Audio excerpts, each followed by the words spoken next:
generic work shirt, like the polo shirt, that has the logo of the show on it. Dude, I would love for you guys. But how about like knickers? How about like a golf outfit, bro? Like we don't talk like pants? that on this show. No, right? We don't say inappropriate things. Knickers. Oh, sorry, I didn't hear you right. Oh. No, hey, I'm sorry, I misheard you. No, I don't like the idea of knickers. No, I like short pants. I mean, I like short pants. I'd like more like basketball shorts, kind of like what I'm wearing now. I like basketball shorts and a jersey. What's the big joke about? I thought you were going to wear your muumuu for the rest of the time. Your priest muumuu. You know, I actually hung my priest muumuu up in the closet last night. I was like, "What are you doing?" I'm just like, "Oh, I have to have it." You know, I just want it to be like straight and ready, just in case I ever need it. If I ever have a religious emergency to get to, it's like your graduation robe. Keeping your graduation robe after high school. Like, why do you keep that in the closet? We rented ours, so I didn't get to keep mine. Really? Yeah. What do you need a graduation robe for? I thought just in case you're going to become like a monk. Like, what would you need that gear for? That's a odd outfit for a human being. Think of the dirtbags that wear those robes. What do you mean? Every person who's ever graduated. Every person who's ever graduated. Yeah, I don't trust them people. Don't tell them. Totally not. I love them. The last time I wore a graduation robe was out of junior high school, and my brother wanted to bleach his pants. He wanted. You never graduated high school or college in the went through the pomp and circumstance thing? No, I have a GED and like 20 college credits. I didn't know that. I didn't get my 20 credit graduation robe. Did you ever? It's a towel that says "Give it up, buddy." Actually, is it even that? It's more like a box of tissues. Whereas mine, it's just directions to go to the bathroom to get your own tissues. Because I have 3 credits, 3, count them, and I got them in high school. College? Yep, I have 3 college credits that I got in high school. I actually have 30. Oh, well, you just said 20 a minute ago, bro. But maybe you'll just got 10. Maybe you'll have your masters by the end of today's show. Keith, you should have just went to the graduation and just got a handshake at least. Not even the diploma. Just a handshake. Thank you. You guys forgot to call me up. I just want to shake hands with you. It would have been great if I stood on the side, like clapping everyone. I went up, like, "Yeah, you go ahead, buddy. You go ahead." You know, like I'm gonna be next. You know what's weird about my graduation is at my graduation, you know, like they have all different songs that they could play at your graduation. Like some people do. The pomp and circumstance. I'm trying to think what the other one is. Vitamin C. The Vitamin C song is a big one. What's the other? I'm trying to think what the other song. No, that's like a marriage song. You know what they played at my graduation? Here Comes the Bride? It was...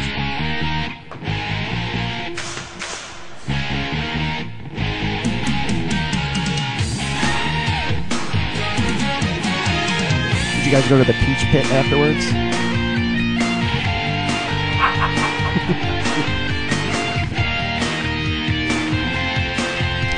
No.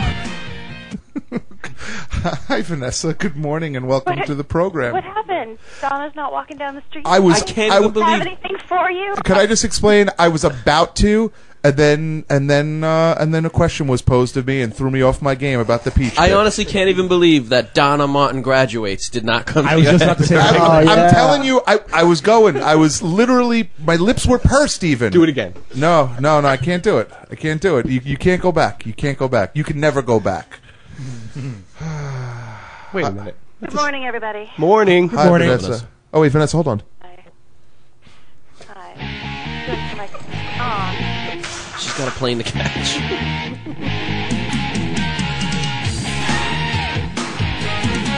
Hey Donna, what you doing with your pants on today? I seen you at graduation with Kid and Play. A special musical performance at the Peach Pit graduation day. She shouldn't have drank, honestly. She was told not to. Well, I mean, what are you going to do? What are you going to do? Hi, Vanessa, was that any better? Not really. It probably wasn't even worth going back to do. it was good. It was good. It was good. I'm happy about it. Fantastic. What's up, buddy? Where are you at today? All right. Well, several news sources and talk radio shows spoke this week about a new and disturbing trend called Jenkem, now an allegedly popular recreational drug in American schools. The source was a Florida County Sheriff's Bulletin warning officers to be on the lookout for Jenkem, also identified by the street names Butt Hash and Devil's Chocolate. Jenkem is a frightening concept to parents and law enforcement because it can be made by anyone at home using nothing but a jar and your own urine and feces. Used by some street kids in Africa as a free and legal way to get high, Jenkum is the result of taking raw sewage and allowing it to ferment in a jar. Users inhale the released methane gas caught in a balloon to get a euphoric high similar to ingesting cocaine, but with strong hallucinations. The only downside being the taste of raw sewage in your mouth, which can last for several days. The sheriff's bulletin was picked up by media and created a moral panic over the safety of our children. Think about how dangerous a drug epidemic of this nature would be. How could we possibly prevent kids from getting their hands on a drug that can be made simply using their own biological functions? Want to get high? Poop in a jar, pee on top, wait 1 week, party. But further research into this alleged new trend reveals that there's not a single case of butt hash use documented anywhere in America. A spokesperson for the Sheriff's Department circulating the bulletin said it came through an anonymous tip after someone saw something on the internet and heard something about it from their child at a local high school. That's right. Someone saw something about it on the internet, the result of a thread on a drug-themed message board this summer documenting one kid's alleged experiment making and trying Jenkum. The photos from this thread have accompanied many of the news stories this week. Only issue, 3 months later, the user responsible for the original thread admitted that it was all a hoax. The fecal matter in the jar in his photos actually a flour and water dough rolled in Nutella. The urine simply beer and water. But before the prankster could confess, the story had legs. The wild photos being circulated through email and other message board postings, and yet another internet rumor was born. Rumors and hoaxes are nothing new, but it is remarkable just how easy it is in our digital age to spread nonsense, and how seriously major news outlets will take a story with no more credibility than someone seeing something on the internet. In fact, anyone interested in a social experiment on this topic can test it out using the incredible resource of Best in Show Radio. All we have to do is get nationwide recognition is post on our own message board about something common and easy to lay hands on that could be seriously dangerous to American teenagers. Then get Zombie to tell his parents he heard some kids talking about it at school. In no time at all, our own little think tank could go down in urban legend history. Who's with me?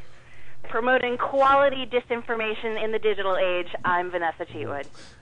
Awesome. I can't wait for that, a flashlight gun that we're going to come out with. See, I heard the origins of that is a bunch of German porn stars started getting high, and that's when they figured out how that works. I got to be honest. I think that actually going through with coming up with a plan, this is our claim to fame, I think is genius. I think it's the greatest thing that I've ever come up with. I'm so glad I came up with this idea. Hey, Vanessa, I am the number one draft pick. Oh, damn it. That's true. Very true. Vanessa, I have a question for you. How many girls does it take to eat 1 cup of Jenkum? Ew. See, now, I'm not even involved in that. Yes, Every time I hear those words, 2 girls, 1 cup, I see it on there, I just scroll right past. I heard about this Jenkum, Vanessa, and another slang term on the streets, that they call it Leroy Jenkums, is what they call the. What they call. It's. I remember reading this, and just the thing that knocked me real? out. Yeah, that's according to, actually, if you're looking, what Fred is passing around the room right now is actually like a police report. Police report from Florida. Report from Florida telling people to beware of Jenkum. It's really the terrific thing, and at the bottom of it they say like the street names, and one of the street names is Leroy Jenkums. Doing it. I also like fruit from the crack pipe. Nice fruit from the crack pipe. It's very similar to Dude, I'm getting so wasted later. I'm getting wasted on my waist. I love the idea of the the internet rumor thing that comes huge. If you remember a few years back, there was a advertisement for a tattoo parlor that was giving tattoos to children, and they specialized in children's tattoos. And that and there was a whole uproar about that of people going insane. I love a specialization in children's tattoos. Well, obviously, no, because they would give some sort of local anesthetic to the kids. It was they really put it together like it was this big plan. And it was a guy who doesn't even have a tattoo shop that did it. It was just like some kid making a joke, kind of like this Jenkum thing. I love the idea. Would you want to try? What's our idea? You want to try the Jenkum idea? You want to see if it works? Would you do it with your own poop and pee? I certainly wouldn't do it with someone else's. No, of course not. But would you test out this theory that it really gets you high with your own poo and pee? If you do it, I'll do it. Okay, you guys, this is something I was concerned about with, 14-year-olds, but apparently you guys do. No, you got adult men, too. All of this media coverage about this drug and how easy it would be to make is going to cause a bunch of kids to actually try it and do it when none of them were doing it before. And Fred and Chris. Awesome. Let's do it. It's like huffing gas, right? That's what they're saying. It I makes would- methane, and then